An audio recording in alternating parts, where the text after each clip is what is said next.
Welcome to Startuprad.io, your podcast and YouTube blog covering the German startup scene with news, interviews, and live events. Hello and welcome everybody. This is Joe from Startuprad.io, your startup podcast and YouTube blog from Germany, welcoming another guest from Frankfurt in our series Tech Startups Germany with the European Enterprise Network Hessen. Hey Max, how you doing? I'm fine. Thank you very much for the invitation. Happy to talking to you today. Totally my pleasure. As I said, our enabler today is Hessen Trade and Invest and the Enterprise Europe Network. This recording was made possible by Hessen Trade and Invest and the Enterprise Europe Network Hessen. These organizations have made tremendous contribution to helping startup businesses succeed and thrive, providing a range of services from helping to find grants to ongoing partnerships. By taking advantage of these resources, startup companies can network and develop innovative strategies for success on the international stage.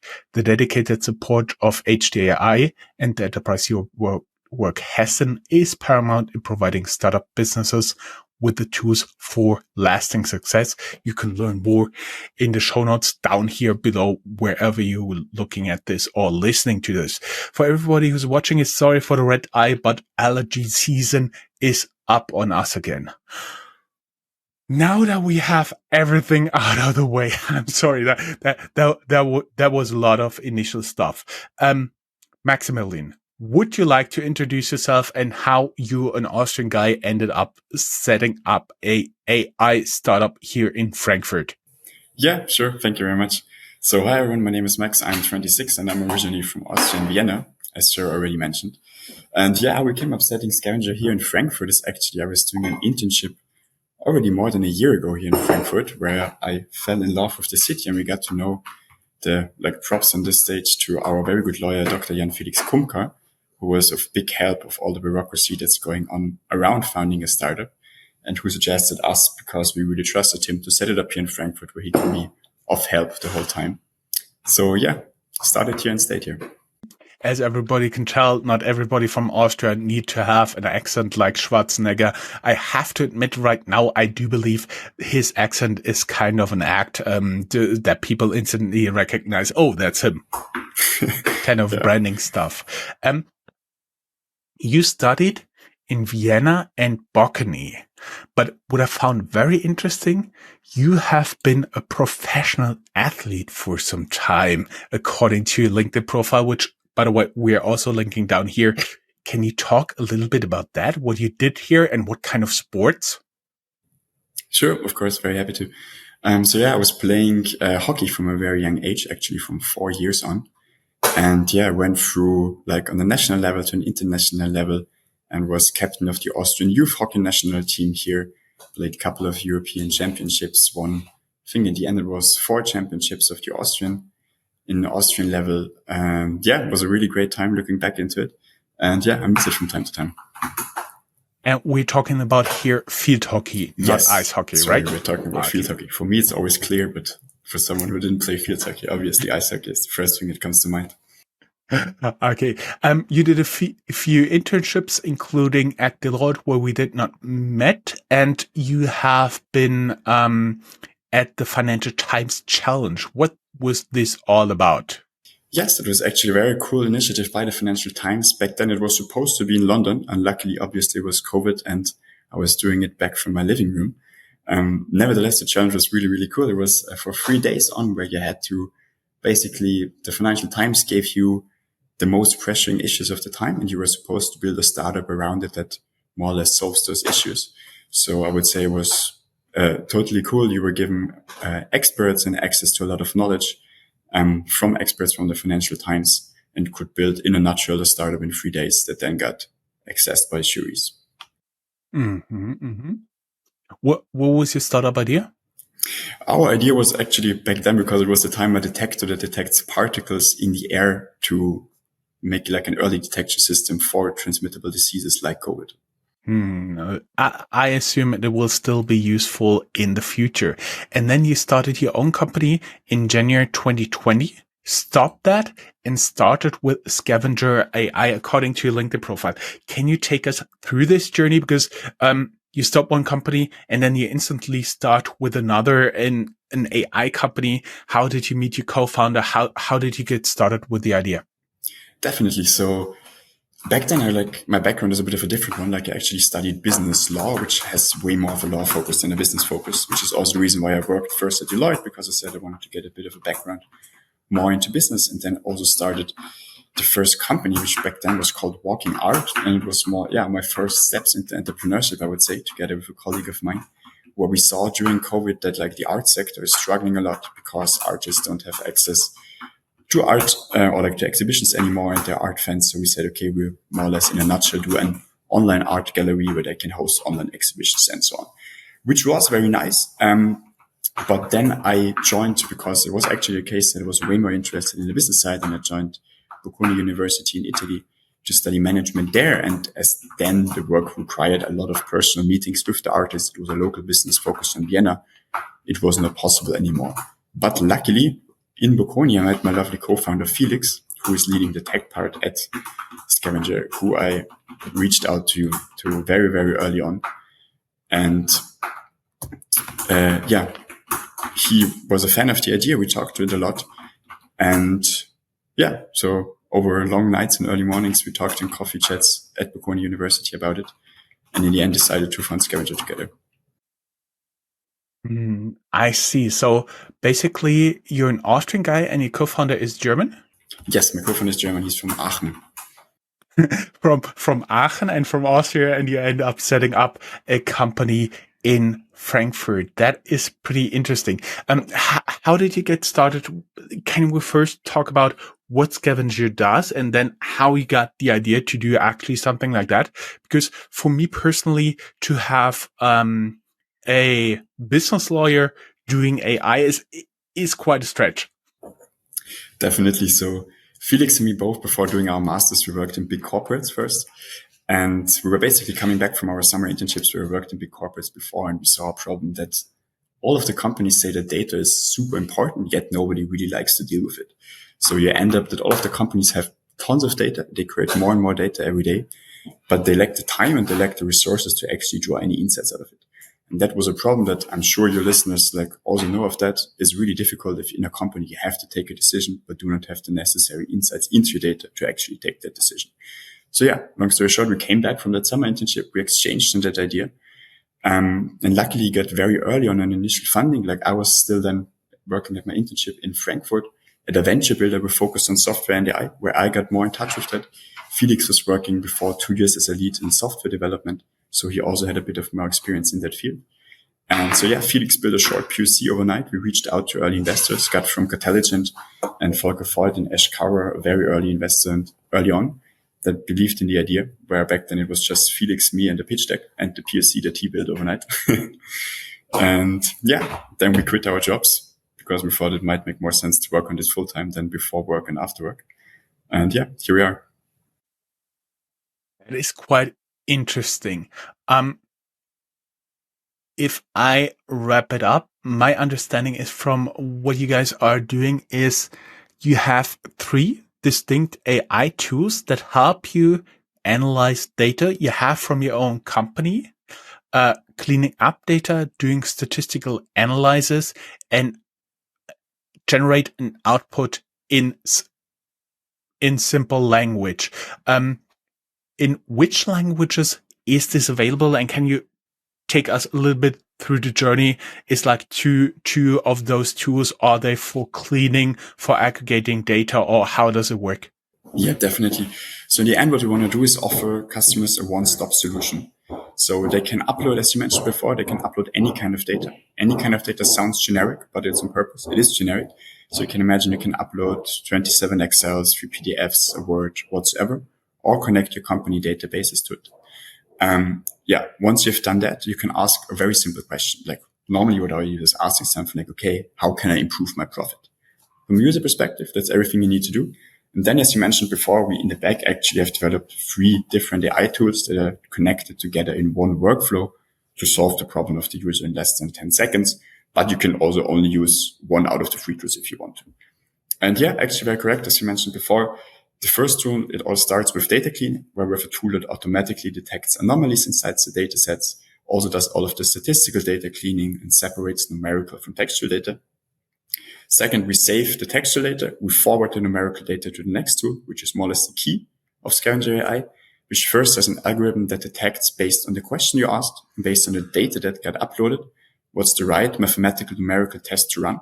But then we don't stop there. We don't run one. We run like hundreds of tests simultaneously, choose the one which has the highest statistical fit, also save that where already the textual data is waiting. And lastly, we have an interpretation agent that enriches all of it with industry data, looks at the question, looks at what outcome we've generated, and translates all of it into a nice looking dashboard that answers the question that the user asked before. That is pretty interesting. How far along are you? You guys just raised, by the way, that was the trigger why we're talking today. You raised 1.1 million euros in pre-seed funding. Investors includes HTGF, the high-tech Gründerfonds. By the way, everybody who would like to get to know the CEO, down here in the show notes, we link our interview with him, and Calm Storm Ventures from Vienna. So you're in pre-seed. How far along are you, and what kind of data can you work with, and how do your clients look like? Is it like the handyman from around the corner, or is it like the big international banks? Definitely. So both, actually, all of the options you mentioned below. So yes, all of them, basically. So the way what we say at the moment, we launched our first MVP back in November 2023. And this MVP, we're at the moment trying out and testing out with pilot partners. Why are we doing that? Because we say, okay, we want to be as close as we can in development to our potential and future customers while we already generate from that value for them. So actually a win-win situation, ideally. How our customers look like, I'm actually unluckily not allowed to do some big name dropping here. But we're working with big enterprises, so like the big ones that you actually know, to like the classical SMEs in Germany. And yeah, based on that, because in the end, the software itself is very, very flexible. It's a very mathematical software that with the LLM layer that we put on top, make it accessible for also people who don't necessarily studied statistics or mathematics to understand it. Which then, I would say in big enterprises, we always talk to head of departments, and in smaller companies, SMEs, we always talk to the C-level executives. And yeah, because you also asked before, and I totally forgot to answer it, like the software at the moment is available in English, but it's no problem to switch language. It also works in Italian, German, French, and Spanish, if I remember correctly so far.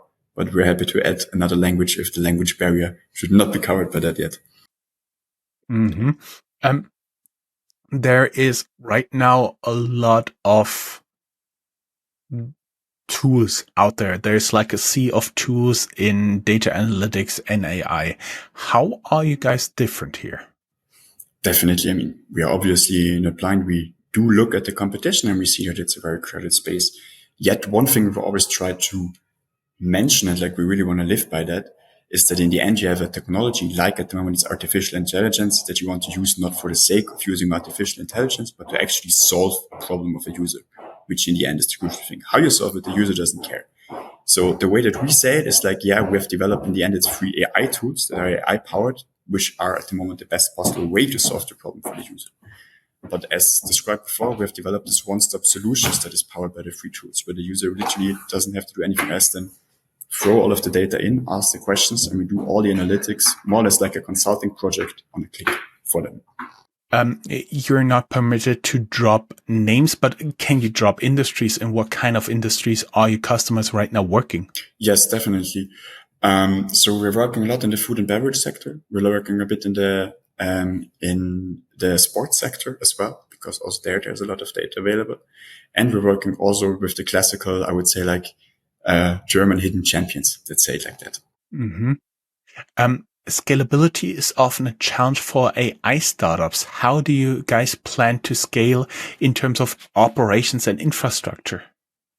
Definitely. So in terms of infrastructure, Felix and the tech team here did a really, really great job and set everything up in a very modular structure. In tech terms, it's called microservices, which allows us to have a very, very scalable approach of the software. Also at the moment, like, which is one other thing of the reasons why we get the cool investment, is that we're really set up for scalability, and our costs in that case are very, very low. So that's very nice. In operational levels, like always, it's something you have to do with time. We are going to grow, like with the investments, we're going to grow up to 20 people because obviously operational load is getting heavier, but like we're also covered with the investment to lift that definitely. Mm-hmm. Talking about investments, after pre-seed, it usually suggests that you want to do a seed round. What are your guys' long-term goals? And when you go to the website, you can basically register to be a test client. Do you have any guesstimate when you'll be open to all clients out there? Yes, that's a very perfect transition. Love to tease it here at this point. So yeah, actually at the end of Q2 2024, so like in end of June, we're gonna launch the whole software live. So from then on, you don't need to be a test partner anymore, which obviously also has its advantages. So if you still want to be a test partner, happy to welcome you. Yet from end of June 2024, the whole software is gonna go live. Mm-hmm. I see.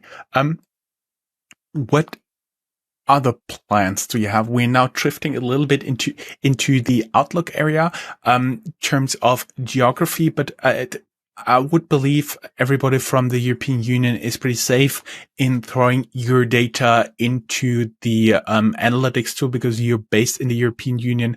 Do you plan to expand for international clients?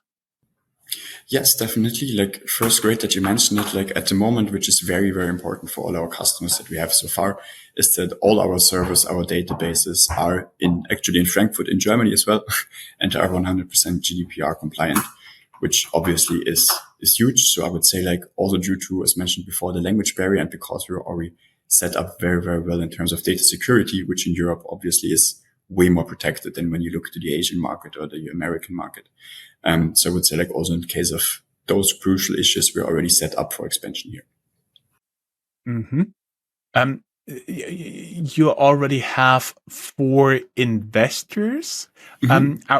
I was wondering, and for most people who are listening to this are wondering, are you open to talk to new investors? Yes, definitely. I mean, like before the round, it's after the round and vice versa, I would say. So we're always open to talking to new investors. Actually, like straight after the pre-seed round, straight after the closing, we already went into talks with new investors for the seed round, which I mean, still is far away, like should be closed at the end of 2025. But it's also always great to talk to investors and interesting people during times where there is not the regular fundraising chaos. So yeah, very happy to also get in touch now. The regular fundraising chaos. Yeah, I see. Usually a lot of people are out here, looking for potential employers. Are you guys also looking for new people out there, for new hires? Yes, definitely. Always like we know that one of the key assets we have at the moment is great people, and our product and our company is only as good as the people that we have on board. So yes, 100%. We are actually trying to, as said before, we're trying to grow from 10 to 20 people this year, meaning that we have still 10 spots available. If you're hearing this, still there is a bit of a focus on the tech team, yet we're also slow and steady trying to set up the business side. So actually, no matter which background, we're always happy. We also have a spontaneous application field at the moment on the website. So always happy to receive application from bright people. Everybody who'd like to talk to you, we do have the LinkedIn profile of you linked in our blog post, as well as your career website in our show notes here. Since this is an interview with Hessen Trade and Invest, you would be, if you would like to address the decision makers here in the state by like one question, one idea for improvement, something like that, what would you say to them? What would your what would be your wish for the future? Definitely. So first of all, I think that actually there are a lot of cool things going on right now in Frankfurt with the lately founded AI hub, the KI hub, also Hessen AI and so on. Yet I do think that especially in the early stage of a startup, like the less bureaucracy you have, the better. As also in the tech market, speed to market is absolutely crucial. And I remember we as well, we were sitting in front of a lot of applications that back then, like it takes a lot of time. You're not allowed to be funded, like officially incorporated back then.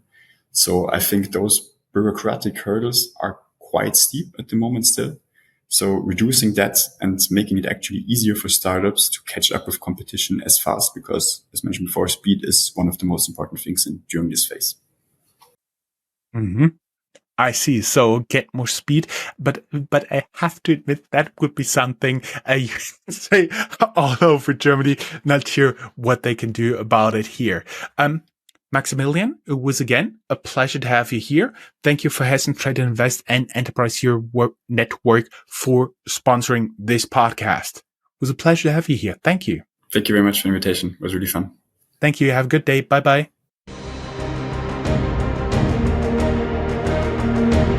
That's all, folks. Find more news, streams, events, and interviews at www.startuprad.io. Remember, sharing is caring.